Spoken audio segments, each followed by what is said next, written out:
ila imamil jalalaini rahimahumallahu ta'ala wa qaddasallahu sirrahuma wa adaman nafa'a bi ulumihima wa barakatihima wa nafahatihima madatihima karamatihima fid darini amin.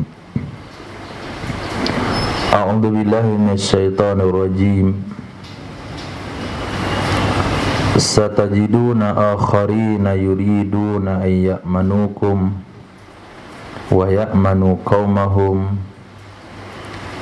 urkisu fiha. Hukum bahwa mereka beriman akan kalian. Maksud beriman akan kalian adalah biizharil imani indakum, dengan menampakkan keimanan di dekat kalian.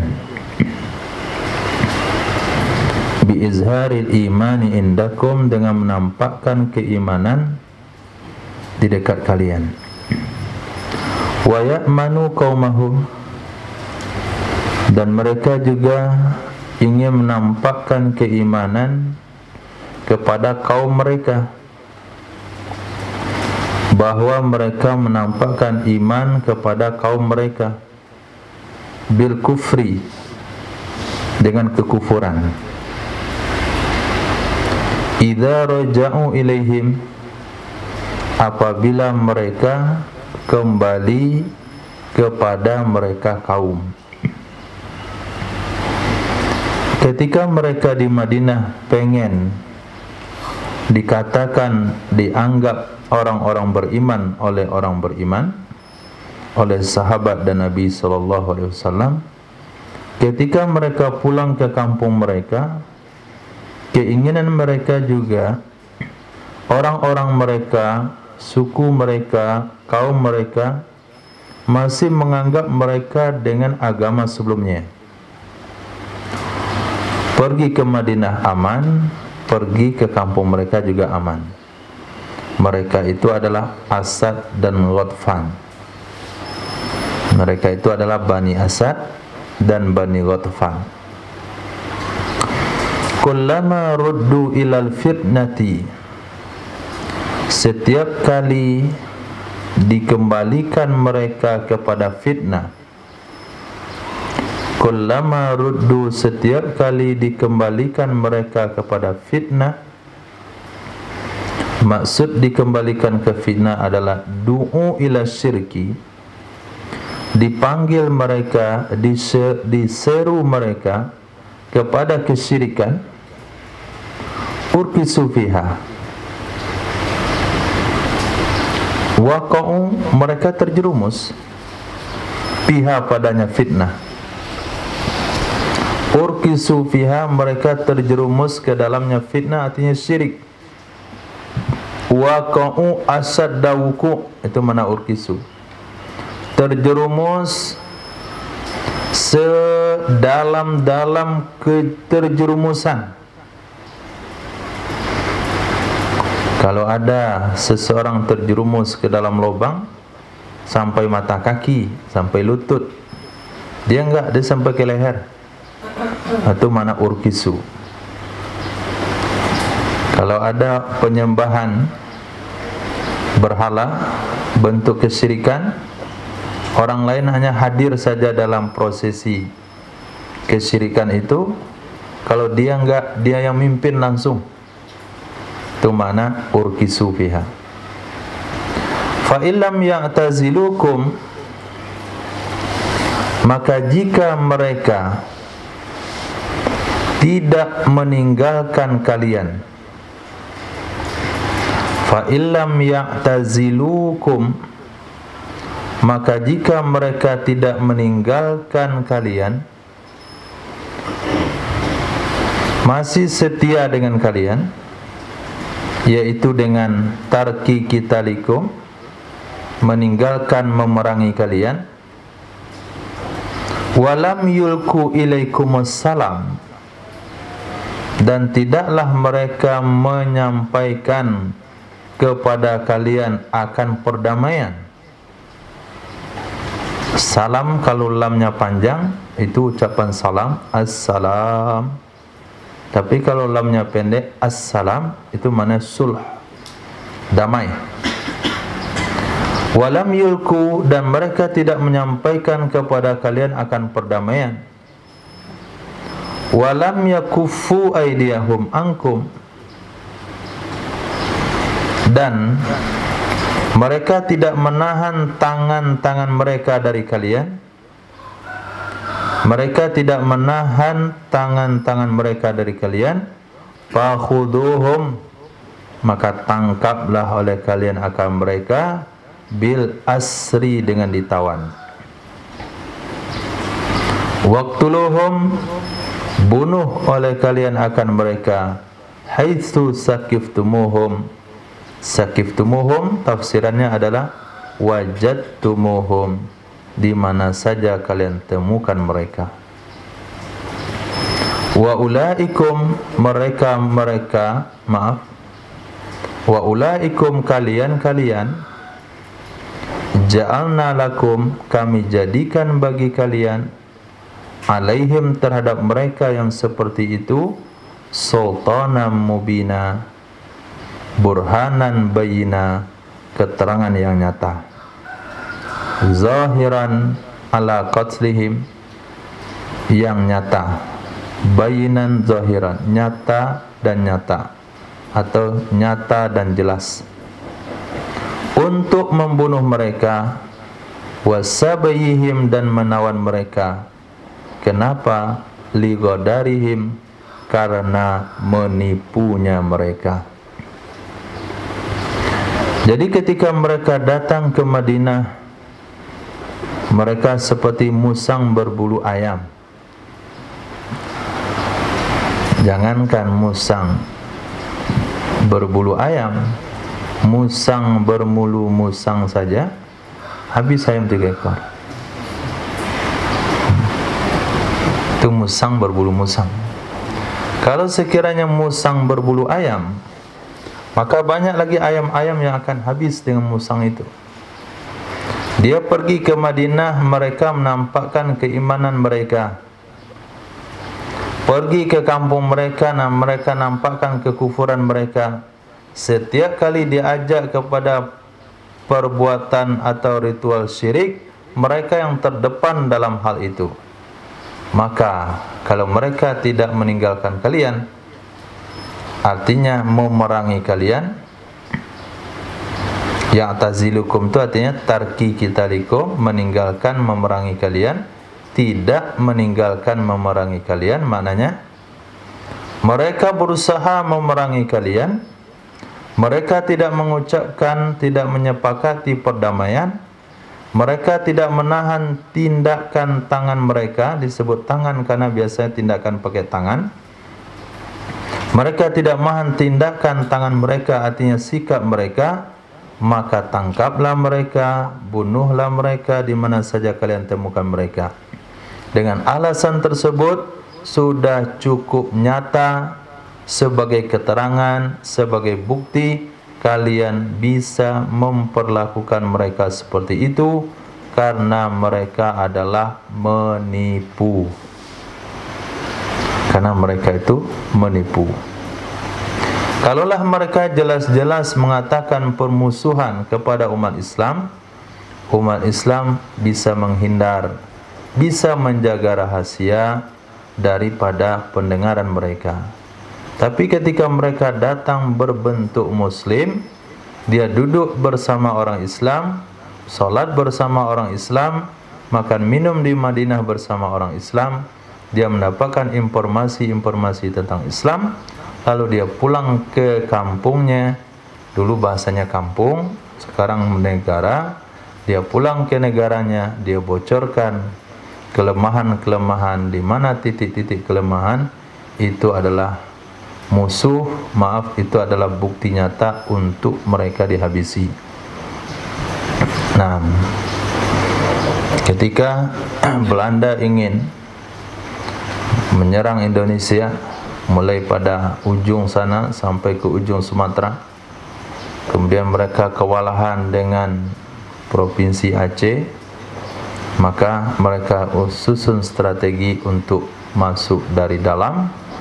Mereka latih salah seorang warga mereka yang cerdas, yang pintar, lalu belajar ke Arab Saudi, kemudian lahir sebagai seorang syekh, kemudian menjadi mufti di Aceh Darussalam, namanya Snok. Ujungnya saya nggak tahu. Kalau kita kasih ujung bonyok, Snok bonyok. Kemudian dia pulang, berapa tahun dia mimpin sholat jamaah, dia pulang ke negaranya, lalu dia kirim surat ke rakyat Aceh untuk qada sholat sekian tahun, karena kalian ngikutin orang kafir yang sesungguhnya. Tuh, dia dah dapat rahasianya di mana. Kalau antum ketemu sama Snok itu, bunuh dia.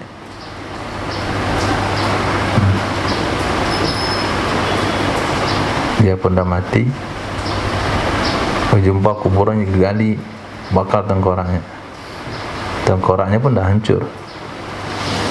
Nah, itu yang pernah terjadi dalam sejarah Indonesia. Mereka masuk dengan nama Muslim, tapi hakikatnya mereka kafir. Ini yang Allah ceritakan dalam Al-Quran, satajidun. Sejarah itu bukan hanya sebatas sejarah. Sejarah itu adalah perkara yang berulang dengan pelaku yang berbeda. Maka pada hari ini juga muncul snok-snok yang lain dengan gaya-gaya baru. Nah, maka jangan asal bicara soal Islam dengan orang yang pengen tahu tentang Islam tapi tidak tahu tujuannya untuk apa. Wa ma kana lil mu'minin ay yuqtala mu'minan. Tidak ada hak bagi orang beriman ay yaqtula. Tidak ada hak bagi orang beriman bahwa dia membunuh akan orang beriman yang lainnya. Artinya ma yambaghi, tidak pantas. Ayyasdira minhu, bahwa muncul keinginan darinya orang beriman, bahwa muncul darinya orang beriman qatlun lah, membunuh baginya orang beriman, illa khata'a, kecuali karena salah, mukhti'an fi qatlihi min ghairi qasdin, tersalah di dalam membunuhnya dari tanpa tujuan. Dari tanpa tujuan. Ini kekhawatiran yang pernah saya bilang sama antum tentang membawa senjata dalam masjid, seperti polisi yang memakai senjata solat di depan kita. Kemudian ketika kita ruku, pas moncong senjatanya di dahi kita. Kemarin terjadi hal seperti itu, bukan yang kasus yang sama. Jadi salah satu ustadz dengan pengawalnya, kemudian sedang sholat, pengawal ini senjata di pinggang atau di mana, diambil oleh anaknya. Nah, kemudian dia mentembak-tembakin sama kawannya, tembak mati. Itu beritanya. Maka nggak boleh bawa senjata dalam masjid. Kalau punya senjata pun buka pelurunya, simpan. Nah, terjadi itu namanya mukhti'an. Kalau memang seperti itu kejadiannya, berarti mukhti'an, pembunuhan secara tersalah. Dia ambil kelapa pakai beruk, kemudian jatuh kelapanya itu di atas pelepah kelapa, muncul jauh, kena orang sedang duduk, mati. Itu artinya khata'a, membunuh karena tersalah, nggak ada tujuan. Wa man qatala mu'minan khata'an, tapi tetap ada denda, tetap ada hukuman. Siapa saja yang membunuh orang beriman karena salah.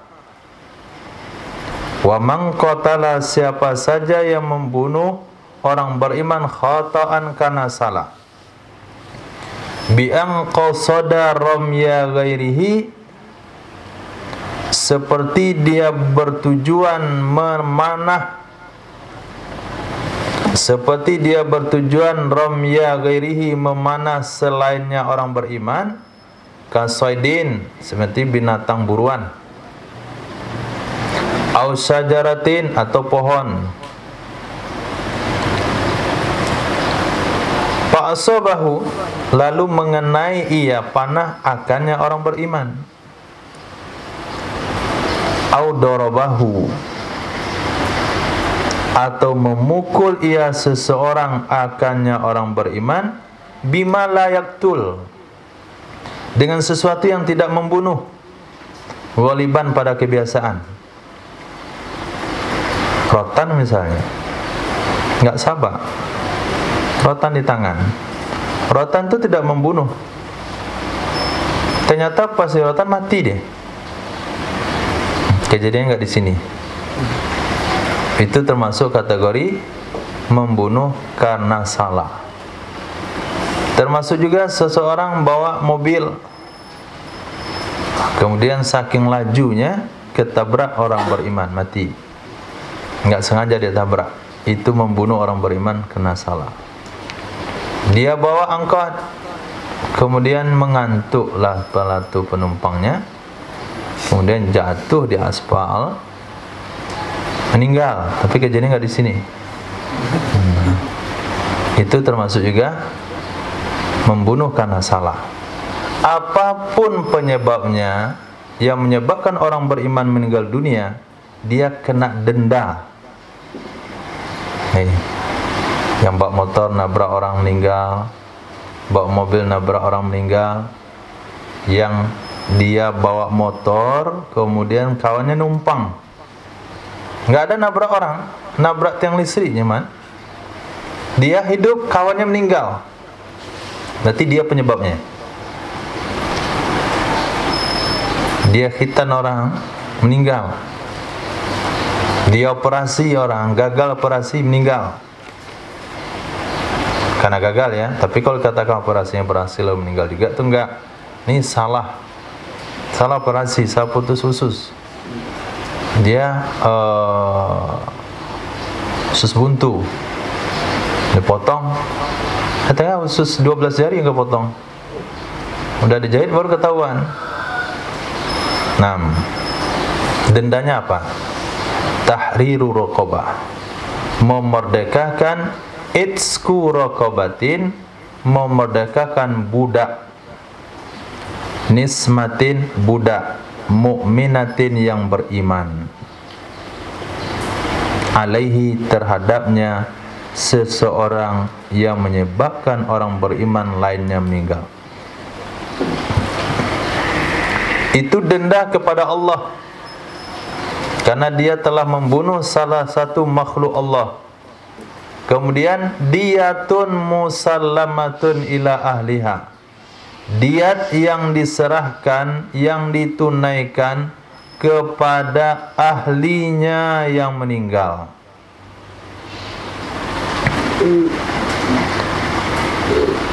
Artinya ahli waris yang meninggal.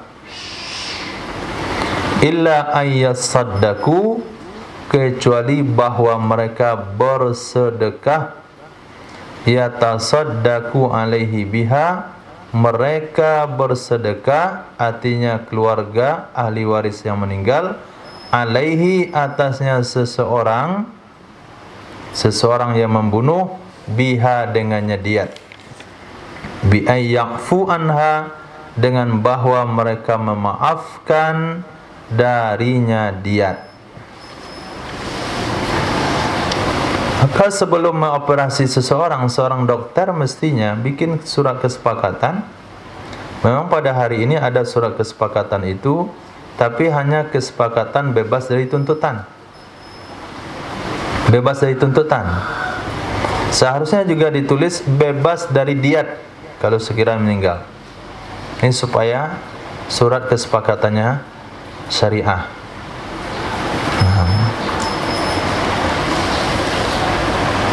Kalau tidak,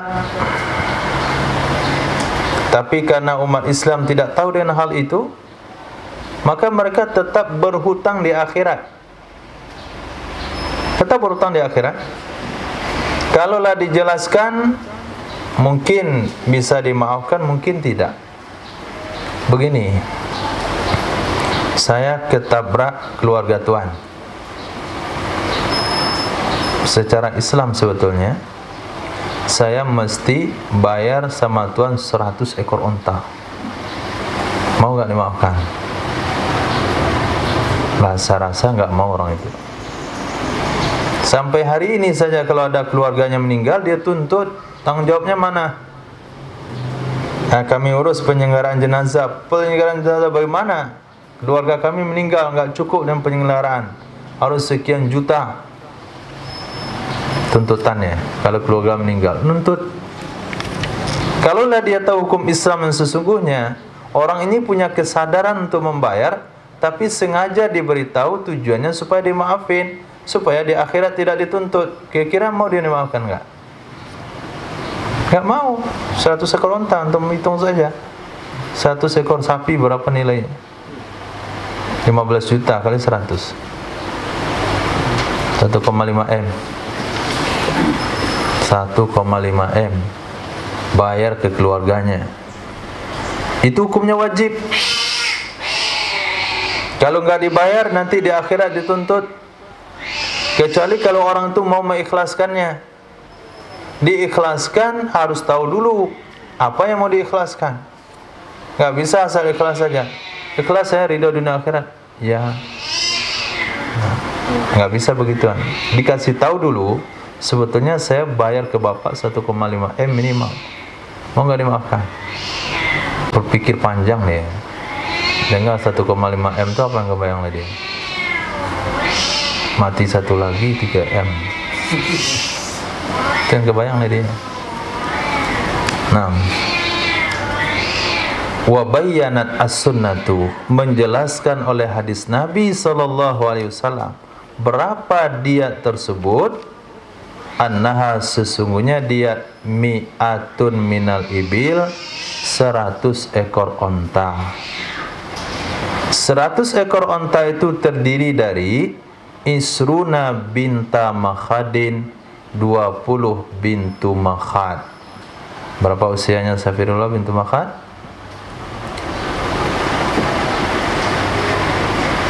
Berapa? Bintu Makhad. Rifki berapa? 2 apa? 1 masuk 2. Begitu juga 20 Banatul Labunin, bintu Labun, 2 masuk 3. Begitu juga 20 Banu Labunin. Berapa Rifki Banu Labun? Innalillah, 2 masuk 3 juga. Kan sama, tadi bintu sekarang Banu. Bintu anak betina usia 2 lebih setahun. Banu Labunin anak jantan usia 2 masuk 3. Kemudian begitu juga Hiqqah, 20 Hiqqah, 3 masuk 4. Kemudian Jaza, 4 masuk 5. Wa annaha, dan sesungguhnya dia terbeban kepada akilah, akilatil qatil, akilahnya orang yang membunuh. Bukan dia yang bayar, tapi akilahnya, akilahnya orang yang membunuh. Siapa akilah itu? Ini perlu diingat. Wahum, mereka adalah asobatuhu ilal aslu wal far'u. Asobahnya orang yang membunuh kecuali asal dan furu'. Nah, asobah siapa? Anak laki-laki. Anak laki-laki dan anak laki-laki, bapak, kakek, saudara laki-laki sebu sebapa, saudara laki-laki sebapa, anak laki-laki, saudara laki-laki sebu sebapa, anak laki-laki, saudara laki-laki yang sebapa, paman sebu sebapa, paman sebapa, anak laki-laki dari paman sebu sebapa, anak laki-laki dari paman yang sebapa, dari seluruh asobah itu kecualikan bapak, kakek, anak, cucu. 4 itu kecuali. Selebihnya patungan. Muwazza'ah alaihim, dibagi terhadap mereka ala sinin, dengan pembayaran 3 tahun. Nah, pembayaran 3 tahun. Kalau 1,5 M, maka setahun 500 juta. 500 juta itu dibebankan kepada setiap yang tadi itu. Kepada saudara laki-lakinya berapa? Alhamdulillah lah yang banyak saudara laki-laki. Yang cuman 1 saudara laki-lakinya. Kalau dia KB, tak punya saudara laki-laki, punya saudara perempuan, udah, nggak ada yang nolong. Pamannya, tetap paman juga KB kemarin. Keponakannya KB juga. Jadi nggak bisa dia minta bantuan. Tapi kalau banyak anak banyak rezeki, Masya Allah, paman dia 17, saudara dia 36, keponakan dia 70. Masya Allah, gampang tuh 500 juta. Dia bilang banyak anak banyak rezeki. 6. Kemudian jatah cara pengambilannya adalah tidak dibagi rata. Alal ghaniyyi minhum nisfu dinarin. Atas yang kaya dari mereka akilah setengah dinar. 1 dinar itu 1 omeh. 1 omeh. Ameh 2,5 gram. Jadi setengah dinar itu 1 gram 1/4. Kalau kata tukang pangkas 1 dinar itu 2 juta, maka 1/4 itu adalah 1 juta. Berapa? Setengahnya adalah 1.250.000. Nah itu, orang kaya kenanya gitu bayaran. Wal mutawassit, sedangkan orang sederhana rubu' 1/4 dinar. 1/4 dinar 700.000 atau 625.000. Fa illam yafu, maka jika mereka tidak mencukupi, nggak cukup, maka ditambahkan dari baitul mal. Dibayarkan dari baitul mal. Fa in ta'azzara, maka jika berhalangan ia baitul mal juga bangkrut, habis, nggak ada dana. Fa'alal jani, maka dibebankan kepada yang melakukan jinayat atau pelaku pembunuhan yang tadinya tidak sengaja. Pelaku pembunuh al-jani.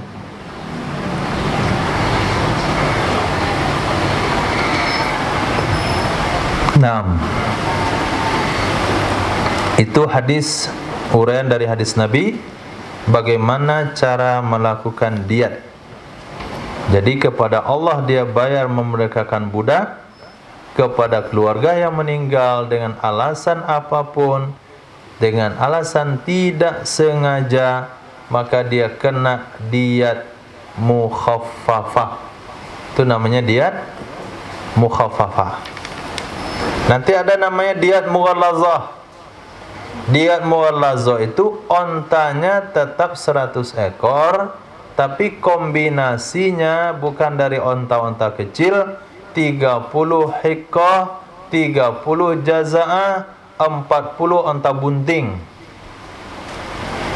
40 onta bunting berarti nggak lama jadi 80 lagi.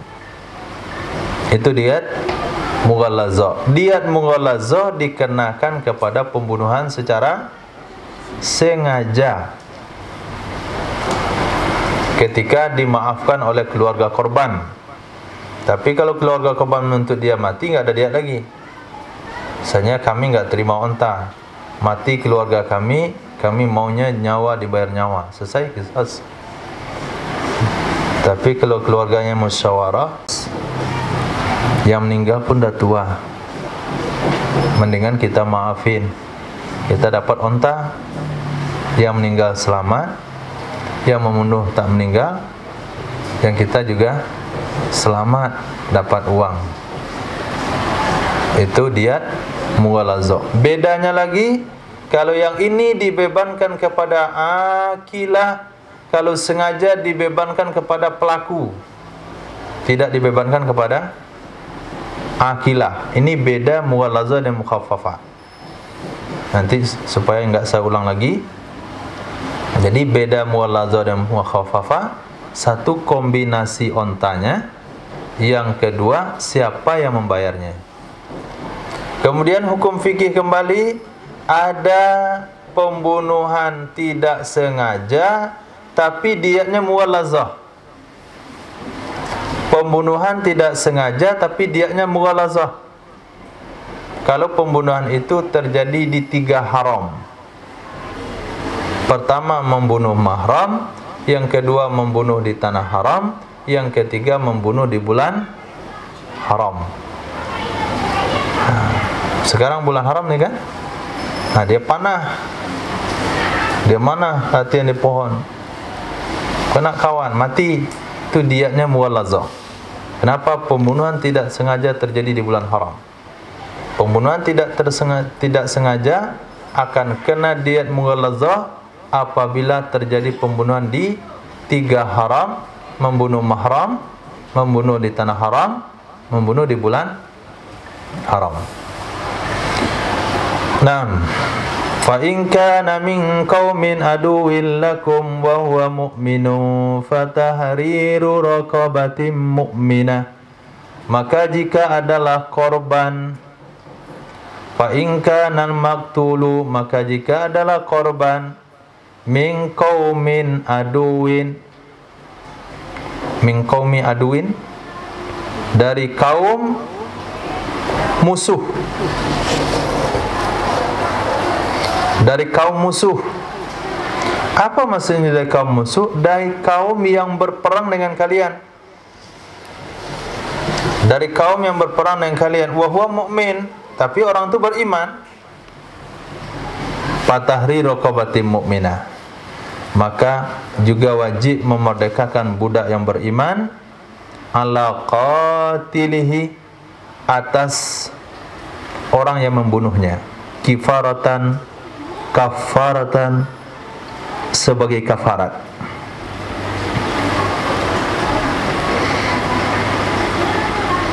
Waladiyatun tusallamu ila ahlihi, dan tidak ada diat yang diserahkan kepada keluarganya li harabatihim, karena perperangan mereka.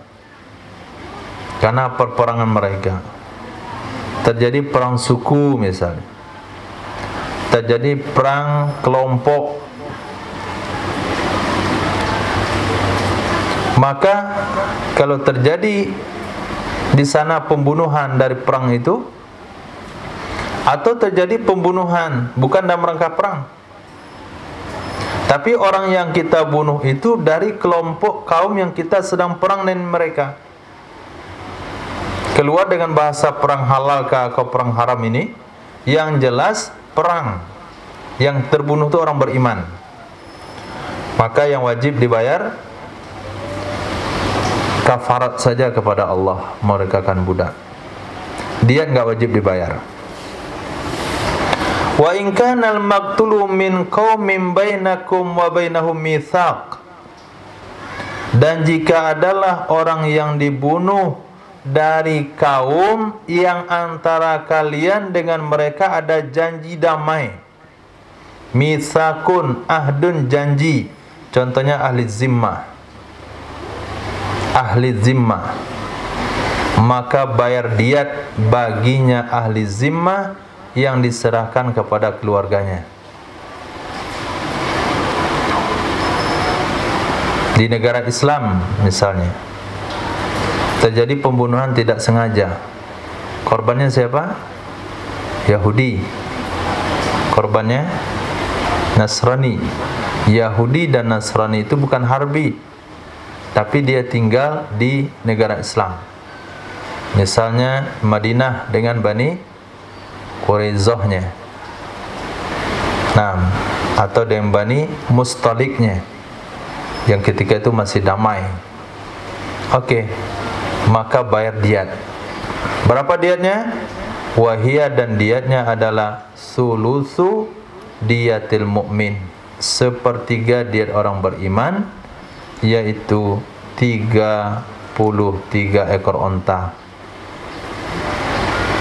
In kana Yahudiyan au Nasraniyan, jika yang terbunuh itu atau jika kafir zimmi itu bangsa Yahudi atau bangsa Nasrani. Dan diatnya sulusa usriha, sulusa 2/3, usriha 1/10-nya, 1/3 dari 1/10. Berapa Ismail? 2/3 dari 1/10 berapa? Sulusa 2/3, usuri 1/10, sulusa usuri 2/3 dari 1/10 berapa?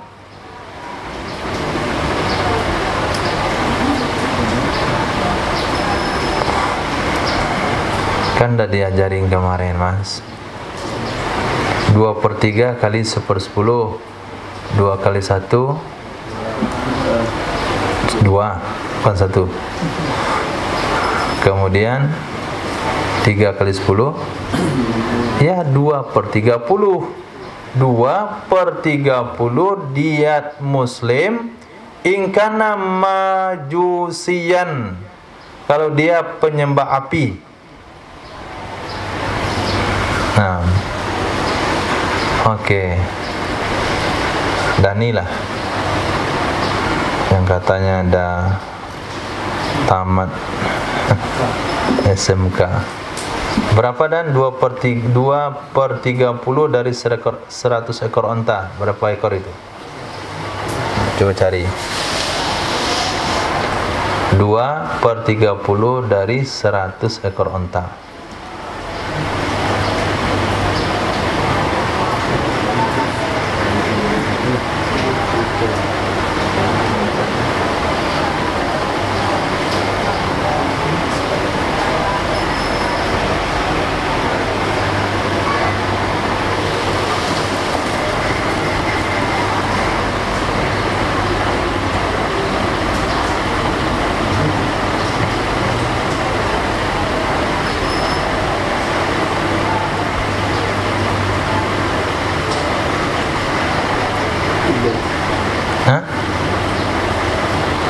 Berapa?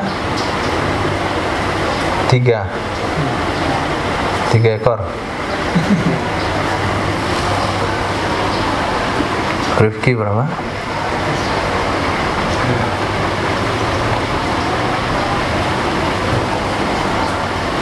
CBS.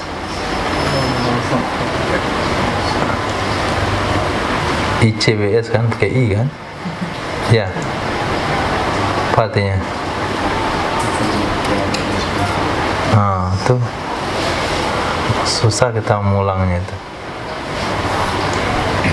Insan cendikiawan, kan? Insan cendikia, boarding school. Coba Mas, berapa? 2/30 dari 100 ekor onta. Orang-orang cendikiawan bisa tuh. Ini berapa?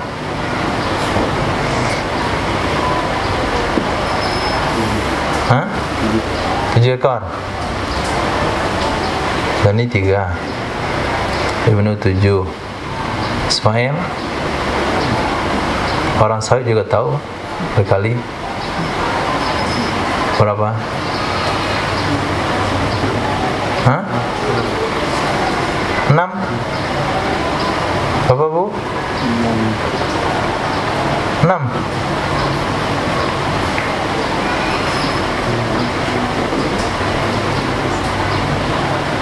Ustaz berapa?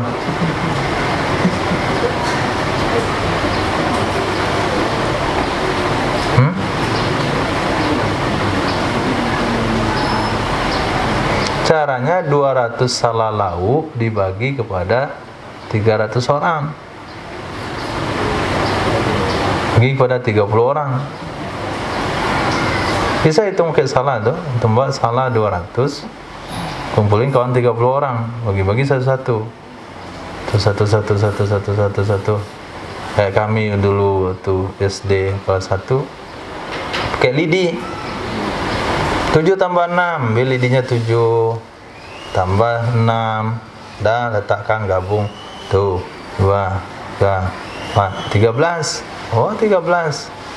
Ya, salah lo bisa gitu juga. Ambil 200 salah, kumpulkan kawan 30 orang, kasih satu-satu sampai habis. Nah, berapa dapat satu orang? 6,6. Oke, dibayar 6 ekor onta, kemudian 1/6 dari harga 1 ekor. Jadi 6 ekor onta tambah nilainya, uang sekian. 6,6, itulah nilai majusi. Itu bayangkan saja, orang beriman 100 ekor onta, dia 6 ekor cuma nilainya. Terlalu nggak bernilai nyawanya itu. Orang nggak sholat, nggak ada nilainya sama sekali. 0 nilainya. Orang murtad juga 0 nilainya. Ya kalau mau nembak tuh orang murtad saja, maka nggak perlu bayar. 0 onta. Majusi penyembah api masih dibayar 6 ekor onta lebih. Yahudi 33 ekor onta lebih, karena dia punya agama samawi. Orang beriman 100 ekor onta. Orang murtad nggak perlu bayar, gratis. 6. Ditambah tahrir raqabatin mu'minah, memerdekakan budak yang beriman ala qatilihi, terhadap orang yang membunuhnya. Ini kira-kira bentuk tafsir ayatil ahkam. Ini ayat ahkam namanya. Oke. Pembunuhan tersalah, pembunuhan tidak sengaja, maka hukumannya tidak ada kisos, tapi pakai diat. Kemudian pakai kafarat. Pembunuhan tidak sengaja itu dibagi kepada 3 kelompok. 1, membunuh orang beriman yang antara kita dengan mereka tidak ada perang. Maka 2 kewajiban, diat 100 ekor onta, terdiri daripada 5 kombinasi usia onta, kemudian merdekakan budak sebagai kafarat kepada Allah. Yang kedua, membunuh orang beriman antara kita dan dia ada permusuhan, ada musuh perang. Maka diatnya tidak perlu, hanya wajib kafarat. Yang ketiga, membunuh orang yang bukan beriman, tapi orang itu berada dalam zimmah orang Islam. Man adza dzimmiyan faqad adzani, yang menyakiti kafir zimmi berarti dia menyakiti aku, maka bayar kafarat dan bayar diat. Diatnya tidak sama. Yahudi Nasrani sepertiga diat orang beriman. Majusi atau selain Yahudi Nasrani, diatnya 2/30 diat orang beriman, menurut hasil pencarian sementara 6,6 ekor onta. Menurut satu pendapat 3 ekor onta, dan menurut satu pendapat 7 ekor onta. Ada 7 pendapat di situ, 3. 7 ekor itu pendapat dari SMK, kemudian 3 ekor pendapat dari BBQ, 6,6 itu kombinasi Medan sama Salah lauk. 6. Oke, merdekakan budak kafaratnya. Yang tidak dapat budak bagaimana caranya? Seperti pada hari ini, faman lam yajidir raqabah, maka siapa saja yang tidak mendapatkan budak, bi an faqidaha, dengan bahwa dia tidak menemukan akannya budak. Memang enggak ada budak, ada uang tapi enggak ada budak. Atau wama yuhsiluha bih, dia tidak menemukan sesuatu yang dia bisa dapatkan budak dengan sesuatu itu. Uang yang dia enggak punya, budak ada tapi enggak punya uang, maka bayar kafaratnya adalah siyamu syahraini mutatabi'aini, puasa 2 bulan berturut-turut, alaihi, di atasnya seseorang, sebagai kafarat. Puasa 2 bulan berturut-turut. Maka enggak boleh puasa bulan Zulqa'dah, karena kalau Zulqa'dah puasa nanti terganggu dengan bulan Zulhijjah. Maka puasa dimulai besok bulan Muharram, gabung dengan bulan Safar. Muharram, Safar, 1 Muharram puasa sampai akhir bulan Safar selama 60 hari, tidak boleh batal sehari pun. Kalau batal 1 hari dengan alasan, dengan tanpa alasan, wajib ulang dari nol.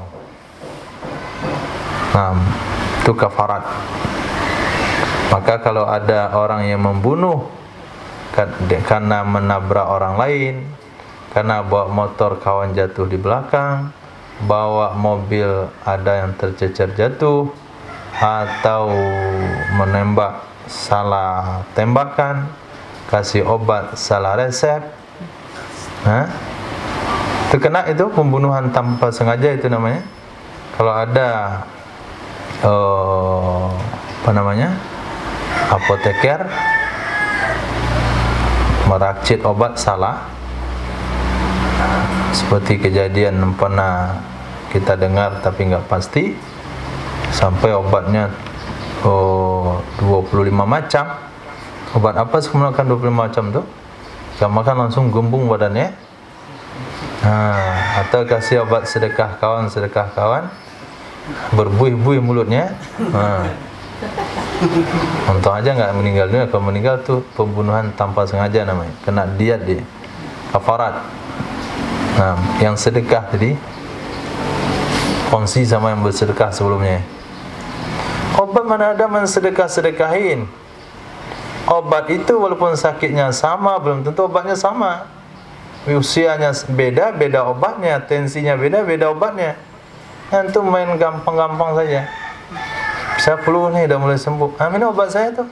Saya flu juga kemarin. Minum obat kawan, sedekahin lagi. Memang bisa begitu? Nggak bisa. Walaupun nyatanya nanti pergi ke rumah sakit itu juga obat yang dapat, ya sudah. Tapi tidak ada punya inisiatif sendiri. Nggak boleh ijtihad dalam kesehatan.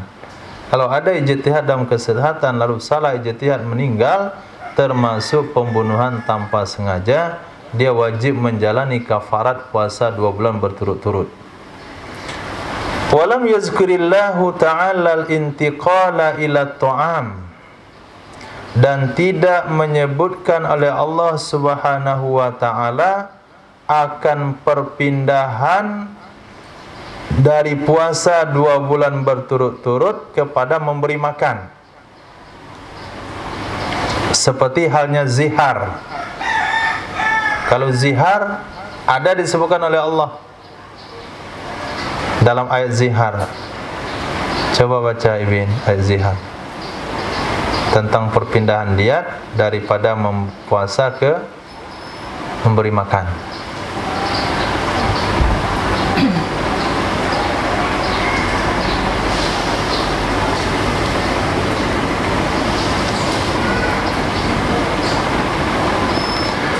Faman lam yajid fasiyamu syahraini mutatabi'aini min qabli ay yatamassa. Kalau tidak dapat budak, puasa 2 bulan berturut-turut sebelum mereka berhubungan badan. Sambungannya, faman lam yastati' fa it'amu sittina miskina. Kalau enggak mampu memberi makan 60 orang miskin. Jadi Allah sebutkan dalam ayat zihar perpindahan daripada merekakan budak, fa illam yajid fasyamu syahrain, fa illam yastati' fa it'amu sittina miskina. Di sini enggak ada. Di sini faman lam yajid fasyamu syahraini mutatabi'aini, enggak dilanjutin oleh Allah. Kalau enggak mampu bagaimana? Enggak ada di sini. Sama dengan zihar itu ada. Dan dengannya mengambil oleh Imam Syafi'i pada yang kuat dari 2 kaul Imam Syafi'i. Jadi dengan ayat zihar itu diambil oleh dengannya apa itu? Dan dengannya salah kembali domir, dengannya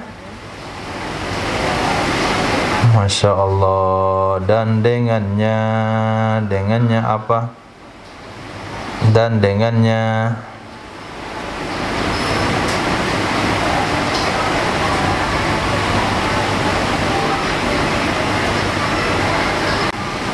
dengannya tidak ada perpindahan. Artinya diat pembunuhan itu 2 lapis saja. 2 lapis saja. Mana 2 lapis? Kalau enggak ketemu budak ya puasa 2 bulan. Logika sih.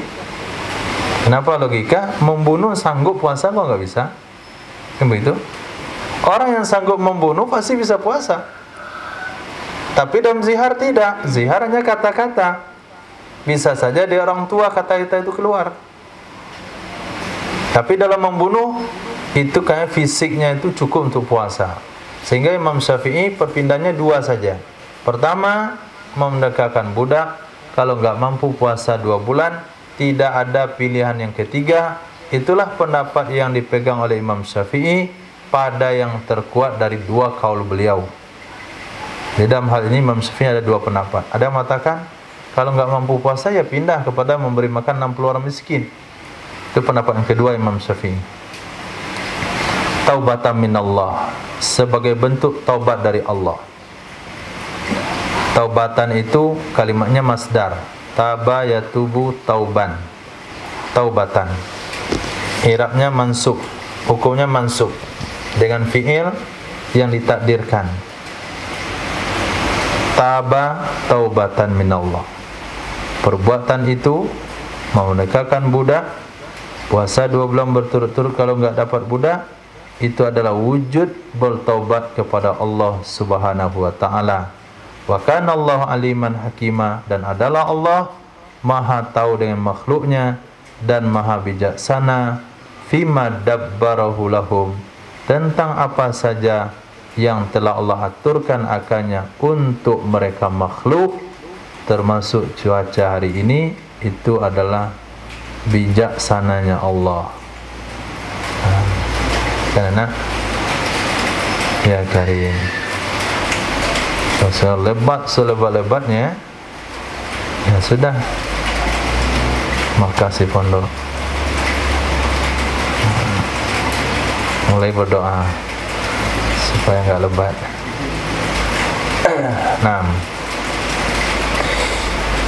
Jadi hukum yang bisa diambil di sini, yang bisa diamalkan dan wajib diamalkan adalah bagi orang-orang yang terlibat pembunuhan itu wajib puasa 2 bulan berturut-turut.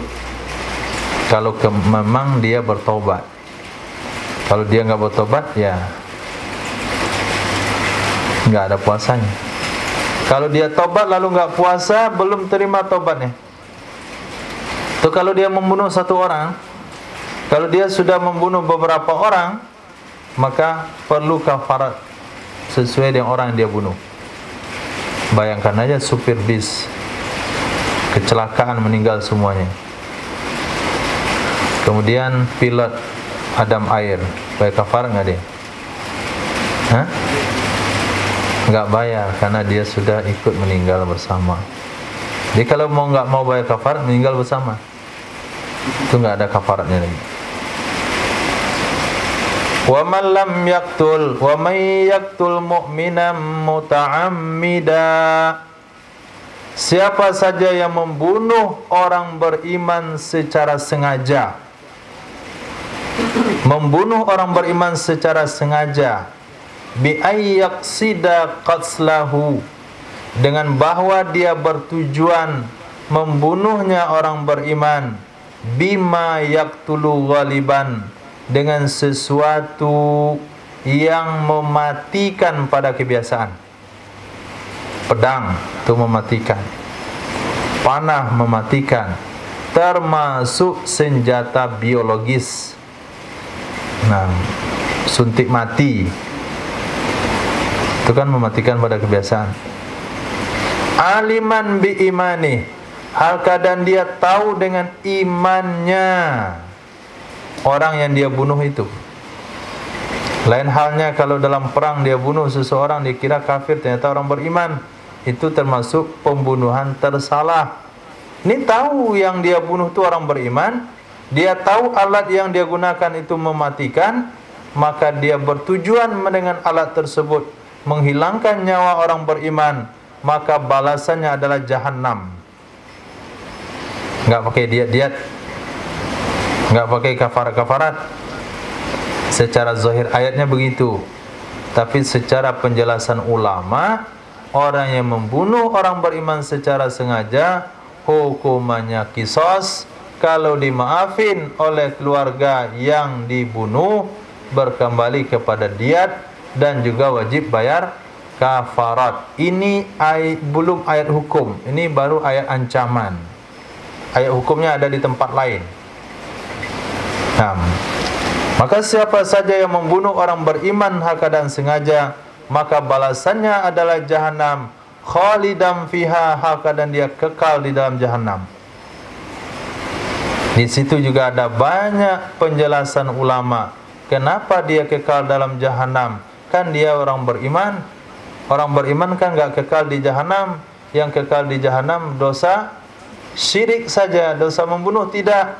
Terjadilah khilafiyah di kalangan ulama. Sebagian ulama mengatakan selain dosa syirik, dosa membunuh juga menyebabkan orang kekal di neraka. Itu pendapat pertama.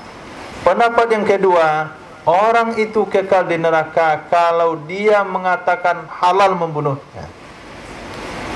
Tapi kalau dia berkeyakinan membunuh orang beriman itu tidak halal, tapi dia sengaja membunuhnya, maka dia tidak kekal di neraka. Tapi apabila dia bunuh orang beriman, dia yakin membunuhnya itu halal, maka dia kekal di neraka. Siapa golongan yang menghalalkan darah orang beriman? Wahabi. Nah, itu golongan yang pernah dicatat sejarah menghalalkan darah orang beriman. Baca di dalam kitab Tarikh Najd. Kitab itu nggak ada dijual. Saya juga nggak punya. Nanti kita usahakan untuk di download PDF-nya. Kata orang ada PDF-nya, tinggal di download. Nah, itu nanti kita copy, jilid, baca, ditandain bagaimana asal usul gerakan Wahabi. Dicatat sejarah, bukan karangan-karangan, dicatat sejarah. Tinggal Wahabi ngeles saja, bukan Wahabi kami itu maksudnya. Itu aja, tinggal bahasanya lagi. Bukan Syekh Muhammad bin Abdul Wahab itu cerita lain, itu cerita lain. Oke. Tarikh Najd, Ismail, Tarikh Najd. Itu kelompok yang menghalalkan darah umat Islam, maka dia kekal di neraka. Itu sepakat ulama. Orang yang membunuh orang beriman, dia yakin darah orang beriman itu halal, dia kekal di neraka. Orang yang membunuh orang beriman, lalu dia menganggap membunuh itu tidak halal dosa, dua pendapat ulama, dia kekal di neraka. Ada yang mengatakan tidak kekal di neraka. Ini penjelasan ulama tentang ayat fajazauhu jahannam khalidan fiha. Balasannya orang membunuh secara sengaja adalah jahanam, hal keadaan dia kekal di dalamnya. Wa ghadiballahu alaih, memarahi oleh Allah di atasnya. Wa la'anah, dan Allah mengutuknya. Maksudnya adalah ab'adahu min rahmati, Allah akan jauhkan orang tersebut daripada rahmatnya. Wa addalahu azaban azima, dan Allah menyiapkan baginya akan azab yang besar, finnari, di dalam neraka. Oke, ternyata pendapat itu ditulis di sini. Alhamdulillah, hadza muawwalun biman yastahillu. Ini ayat ditakwilkan kepada orang yang menghalalkan akannya membunuh orang beriman. Di garis itu. Itu pentingnya belajar tafsir. Nanti antum ditanya lagi. Seperti kemarin saya ditanya oleh seseorang, dia katakan di dalam ayat riba itu dia kekal di neraka. Dibuka ayatnya, memang kekal juga di neraka di situ. Apa penafsiran ulama? Masa maka riba kekal di neraka? Masih dengan penafsiran yang sama. Orang yang kekal di neraka itu adalah orang yang mengatakan innamal bai'u mithlur riba, itu yang kekal. Tapi kalau dia terlibat riba lalu meyakini riba itu dosa dan dia tetap merasa bersalah, maka dia tidak akan kekal di neraka. Ini juga hadza muawwal, ayat ini ditakwil bima yastahillu, dengan orang menghalalkan akannya membunuh orang beriman. Atau bi anna hadza jazaa'u in juziyah. Penafsiran kedua, sesungguhnya ini adalah balasannya orang membunuh orang beriman jika dibalasi oleh Allah dengan seadil-adilnya. Jika mau dibalas, begitu seharusnya balasannya. Tapi Allah nggak balas begitu. Karena yang Allah tetapkan kekal di neraka hanya dosa syirik. Itu penafsiran kedua.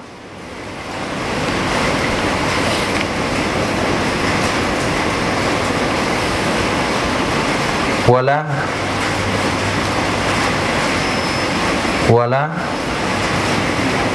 Masya Allah, wala apa itu?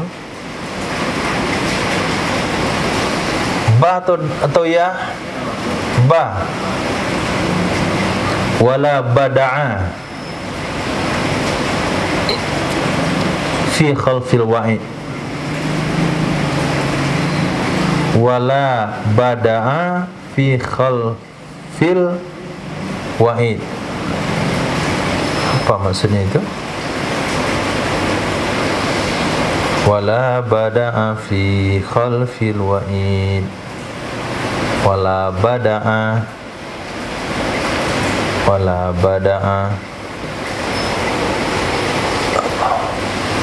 badi' maknanya baru.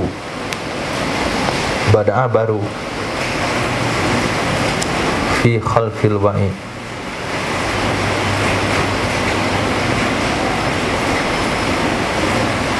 Bi anna hadza jazaa'u in juziya.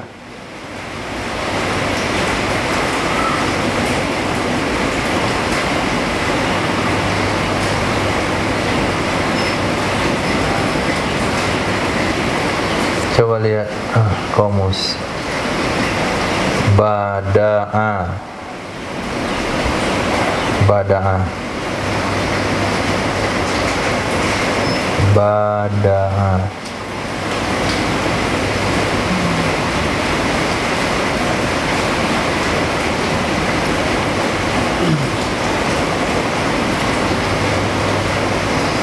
Artinya ada nggak kontra?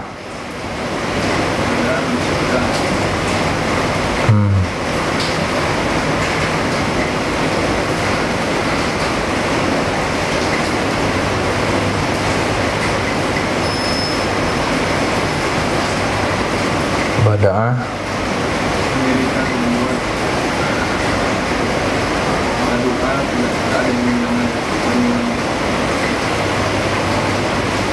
Walau berdoa tidak ada menyamai. Yang lain?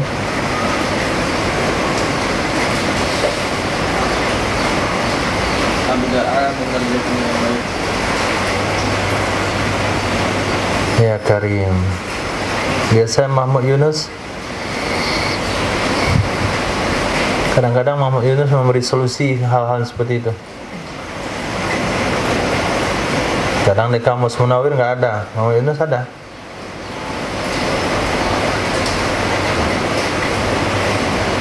Apa? Tidak bandingkan dengan sesuatu yang baru.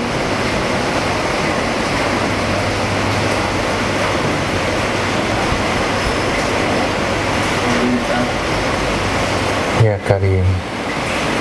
Gak ada yang cocok satupun. Badda'a, gak ada badda'a. Badda'a yubaddi'u tabdi'an, menyalah-nyalahin orang lain. Itu badda'a. Menyalahi supaya tidak bersalahan. Nah, itulah fi khalfil wa'id, di dalam khalfi, di belakang ancaman, supaya tidak bersalahan di belakang ancaman. Apa belakang ancaman?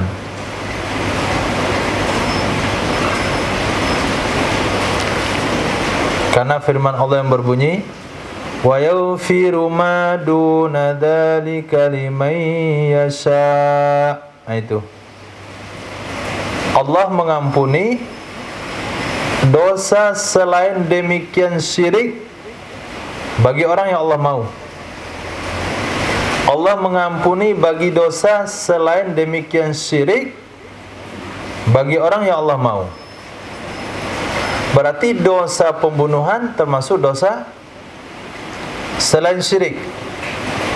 Kalau diartikan di sini, lihat ayat ini, maka yang membunuh secara sengaja kekal di jahanam. Berarti tidak ada pengampunan bagi dosa pembunuhan sengaja. Tapi di ayat yang lain dikatakan selain syirik Allah ampuni. Berarti kan kontra begitu. Supaya enggak kontra, supaya enggak bersalahan, maka ayat itu ditakwil itu bagi orang yang menganggap halal membunuhnya. Takwil kedua, sesungguhnya ini hukuman kekal di neraka. Kalau dibalasi oleh Allah dengan sewajarnya, itulah balasannya. Tapi Allah enggak balas begitu. Kemudian diriwayatkan dari Sayyidina Abdullah bin Abbas untuk menjeluruskan, untuk menjelaskan ayat yang tadi, masa iya dosa membunuh secara sengaja kekal di neraka? Bagaimana dengan ayat Allah ampuni semua dosa selain syirik? Jawaban untuk berikutnya adalah hadis Sayyidina Abdullah bin Abbas, annaha ala zahiriha wa annaha nasikha li ghairiha min ayatil maghfirah. Sesungguhnya ayat tadi sesuai dengan zahirnya ayat. Menurut Sayyidina Abdullah bin Abbas, sesungguhnya ayat tadi diterjemahkan secara zahirnya. Betul, orang yang membunuh orang beriman secara sengaja kekal di neraka. Enggak perlu pakai takwil-takwil. Itu mana zahir. Namun ayat itu sudah nasikh bagi selainnya ayat dari ayat-ayat pengampunan. Oh, salah. Bukan nasikh. Bukan dinasikh, tapi yang menasakh. Sesungguhnya ayat tersebut yang menasakh bagi selainnya ayat dari ayat-ayat pengampunan. Ini penafsiran yang berikutnya. Jadi ayat itu tidak perlu ditakwilkan. Orang yang membunuh orang beriman secara sengaja kekal di neraka. Baik dia menganggap itu halal atau menganggap tidak halal. Yang menganggap halal itu sudah kafir, sudah pasti kekal di neraka. Ini orang yang menganggap itu memang haram, tapi tetap aja dia kerjakan, membunuh orang beriman secara sengaja, dia kekal di neraka. Dan ayat ini menasakh ayat pengampunan. Artinya Allah mengampuni dosa-dosa selain syirik bagi orang yang mau, dan kecuali lagi dosa selain pembunuhan. Jadi pembunuhan tidak diampuni oleh Allah. Ini yang saya katakan tadi penjelasan ulama. Wa bayyanat ayatul Baqarah annal qatilal amdi yuqtalu bih, dan menjelaskan oleh ayat yang ada dalam surah Al-Baqarah. Oh, ternyata sudah kita baca. Menjelaskan oleh ayat yang ada dalam surah Al-Baqarah, sesungguhnya orang yang melakukan pembunuhan sengaja yuqtalu bihi, dia akan dibunuh dengan sebabnya pembunuhan. Hukumannya qisas. Tapi mazhab Imam Syafi'i mengambil ayat tadi ditakwil. Maka dalam kitab fikih kita baca, orang yang membunuh secara sengaja akan dihukum qisas. Setelah diqisas dia akan dimandikan, dikafankan, disolatkan, dikebumikan di tempat perkuburan orang Islam. Maka pendapat yang dicantakan oleh Sayyidina Abdullah bin Abbas di sini, ini pendapat dhaif di kalangan ulama kita yang menyatakan dosa membunuh secara sengaja itu kekal di neraka. Wa anna alaihi, dan sesungguhnya di atasnya orang yang membunuh secara sengaja wajib bayar diat in ufiyaan, jika dia dimaafkan darinya pembunuhan. Wa sabaqa qadruha, dan telah terdahulu kadarnya diat. Oke. Sudah berapa jenis pembunuhan yang dibahas? Sudah berapa? 2. Sengaja dalam surah Al-Baqarah, tidak sengaja, tersalah di dalam surah An-Nisa. Kemudian dijelaskan oleh hadis Nabi, wa bayyanatis sunnah, dan menjelaskan oleh hadis Nabi sallallahu alaihi wasallam, sesungguhnya antara sengaja dan tersalah ada lagi satu pembunuhan yang disebut dengan sibuhul amdi, mirip dengan sengaja. Maka dalam kitab fikih kita temukan pembunuhan itu ada 3 macam. Al-amdul mahdah, sengaja semata-mata. Wa amdul khata', tersalah sengaja semata-mata. Wa sibuhul amdi, dan serupa sengaja. Dalil pembunuhan secara sengaja di sini surah An-Nisa, Al-Baqarah. Kemudian dalil dan penjelasan hukum pembunuhan tersalah di surah An-Nisa, sementara penjelasan hukum pembunuhan serupa sengaja di dalam hadis Nabi sallallahu alaihi wasallam. Apa itu pembunuhan serupa sengaja? Ay yaqtulahu bima la yaqtulu ghaliban, bahwa dia membunuh orang tersebut dengan sesuatu yang tidak mematikan pada kebiasaan. Bahwa dia membunuh orang tersebut dengan sesuatu yang tidak mematikan pada kebiasaan. Fala qisasa fihi, maka tidak ada qisas padanya pembunuhan serupa sengaja. Akan tetapi diat seperti sengaja. Akan tetapi yang wajib adalah diat seperti sengaja di segi sifatnya. Di segi sifatnya. Apa maksud dari sifatnya? Kombinasi ontanya sama dengan onta sengaja. 30 hikah, 30 jaza'ah, 40 onta bunting. Dan mirip di segi, mirip dengan tersalah di segi takjilnya, cicilan. Kalau diat sengaja tunai, kalau diat tersalah cicil selama 3 tahun. Nah, diat serupa sengaja kombinasinya sama dengan diat sengaja, tapi di segi cicilan sama dengan diat tersalah. Kemudian hamli yang menanggungnya. Diat sengaja dibebankan kepada pelaku, diat tersalah ditanggungkan kepada akilah, sedangkan diat serupa sengaja juga ditanggungkan kepada akilah. Akilah. Apa akilah ini?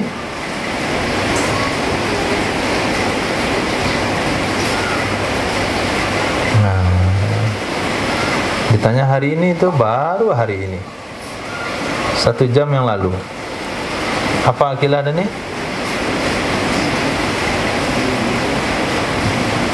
Tadi kan disuruh garis. Dari garis. Oke, stabilo. Ada stabilo nggak? Apa akilah? Ifki?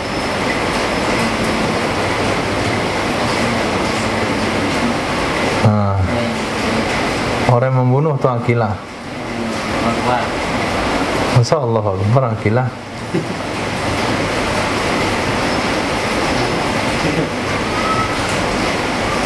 Siapa akilah, Bu? Asoba?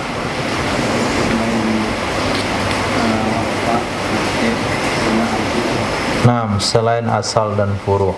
Asoba selain asal dan furu. Tadi sudah saya bilangin sama antum, akilah itu adalah wahwa di garis. Garis itu maksudnya dikasih garis bawah. Coret itu maksudnya di garis. Nah, ini kita ngomong nggak ngerti kadang-kadang apa di garis itu ya. Itu pula yang nggak ngerti juga kita. Di segi takjil, cicilan selama 3 tahun sama dengan dia tersalah, yaitu cicil 3 tahun. Kemudian di segi pembebanan atau yang mikul, itu juga sama dengan tersalah, dibagi kepada akilah. Wa huwa wal amdu, dianya pembunuhan serupa sengaja dan sengaja lebih aula dibayar kafarat daripada tersalah. Nah, ini di sini dalilnya kias aulawi. Allah di dalam Al-Quran membahas tentang kafarat pembunuhan itu hanya pada ayat pembunuhan tersalah. Wa may yaqtul mu'minan khata'an fatahriru raqabah. Hanya di pembunuhan tersalah. Di pembunuhan sengaja di surah Al-Baqarah itu tidak ada diat. Maaf, tidak ada kafarat. Di dalam hadis masalah pembunuhan serupa sengaja juga tidak dibahas kafarat. Lalu di mana ulama membebankan ada kafarat? Dengan dalil qiyas aulawi. Pembunuhan yang tidak sengaja saja kena kafarat, apalagi pembunuhan yang sengaja dan pembunuhan yang serupa sengaja. Titik. Itu terang dah hukum? Cukup insyaallah. Subhanallah rabbi. Subhanaka wa bihamdika asyhadu an la ilaha illa anta astaghfiruka wa atubu ilaik. Subhanaka rabbil izzati amma yasifun. Salamun alal mursalin. Alhamdulillahirabbil alamin.